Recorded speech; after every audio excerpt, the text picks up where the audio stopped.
Hello दोस्तों। आज की कहानी है शेर, लोमड़ी और भिक्षुक।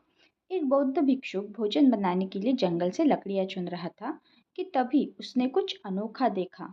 कितना अजीब है ये। उसने बिना पैरों की लोमड़ी को देखते हुए मन ही मन सोचा, आखिर इस हालत में जिंदा कैसे है।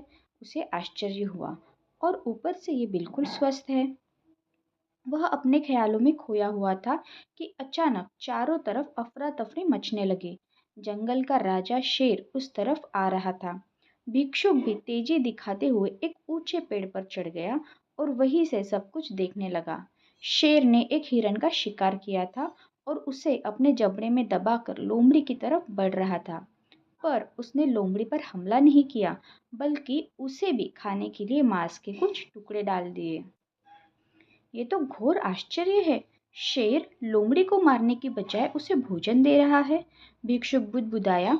उसे अपनी आंखों पर भरोसा नहीं हो रहा था, इसलिए वह अगले दिन फिर वही आया और छिपकर शेर का इंतजार करने लगा। आज भी वैसा ही हुआ। शेर ने अपने शिकार का कुछ हिस्सा लोमड़ी के सामने डाल दिया। यह भगवान के होने का प्रमाण है, भिक्षुक ने अपने आप से कहा। वह जिसे पैदा करता है उसकी रोटी का भी इंतजाम कर देता है। आज से इस लोमड़ी की तरह मैं भी ऊपर वाले की दया पर जीऊंगा। ईश्वर मेरे भी भोजन की व्यवस्था करेगा। और ऐसा सोचते हुए वह एक वीरान जगह पर जाकर एक पेड़ के नीचे बैठ गया।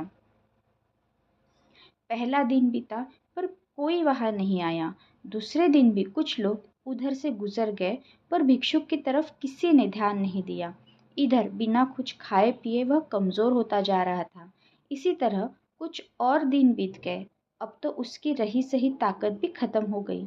वह चलने फिरने के लायक भी नहीं रहा। उसकी हालत बिल्कुल मृत व्यक्ति की तरह हो चुकी थी कि तभी एक महात्मा उधर से गुजरे और भिक्षुक के पास जा पहुंचे।